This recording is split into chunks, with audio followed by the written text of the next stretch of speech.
Hi, I'm Suzanne. My business is the Digital Optimist, and I'm here to talk to you about SEO, of course. And I'm going to say something kind of surprising. SEO is not for everyone. And I'm going to tell you 5 points as to if SEO is actually not for you. Number 1, are you at capacity? Do you run a business but you're totally maxed? If that's the case, then there's no point in doing SEO. For example, in Nova Scotia, there are many contractors and they're all busy. They're busy. They're booked for months ahead of time and they don't need any more business. There is no point for those people to build a website, do SEO, optimize anything because they are literally at capacity and they just don't need it.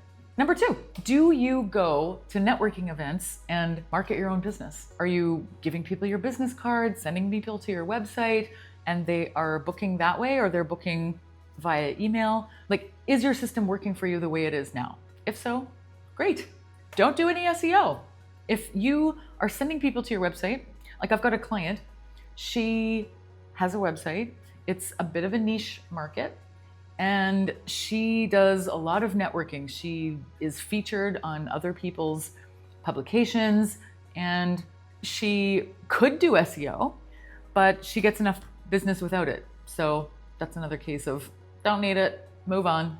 Number 3, are you planning to retire soon? I mentioned this in another video about people that had older websites and older businesses who weren't sure if they want to spend the time and money to invest in updating their website and optimizing their SEO because they're going to retire soon. If you don't plan to be in business a year from now, then there's really no point in optimizing your website or doing any SEO now.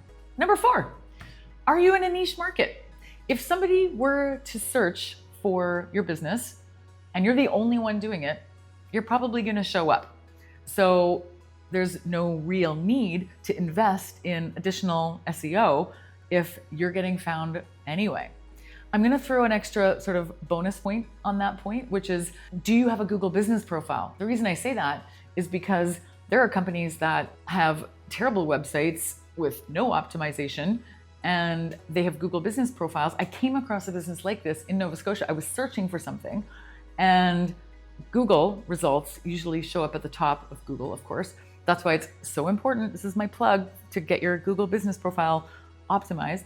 But this company had the worst website, but their Google business profile was super optimized. They had like a 5-star review with 50 reviews, and they were dominating in Google search because of their Google business profile. I actually didn't even dive super deeply because I wasn't auditing their website and Google business profile officially. I just happened to notice that their website was terrible because I do often check people's SEO with my tool that I talk about. But I don't even know if they responded to their reviews. Like, I don't know if they had even optimized their Google business profile, but they had so many, like they had a landslide of 5-star Google business reviews that's all that mattered. So no need for those people to do any SEO work. Great. And point 5, is anyone even searching for what you do? I almost can't think of an example right now because I kind of search for normal things that people search for. But if you have some super niche business that nobody ever searches for, like if the search volume is 0, you probably aren't going to benefit from optimizing if nobody's actually even searching for what you offer in the first place. I'm going to go out on a limb and suggest that probably most businesses aren't in that category. Probably one of the first 4 is where you will land if you're watching this video. But if you are one of these people and you can't handle any more business, you're in a niche market and people are finding you anyway, you've optimized your off-page SEO, like you're going to networking events and you've optimized your Google business profile or LinkedIn or whatever it is, then you don't even need to worry about it. You can move on, forget SEO is a thing.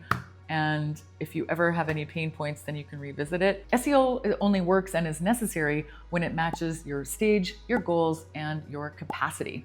When it doesn't, it can feel frustrating instead of helpful. And who wants that? So if SEO feels like a constant question mark, I hope this video helped you realize that you can just put it to bed and not worry about it anymore.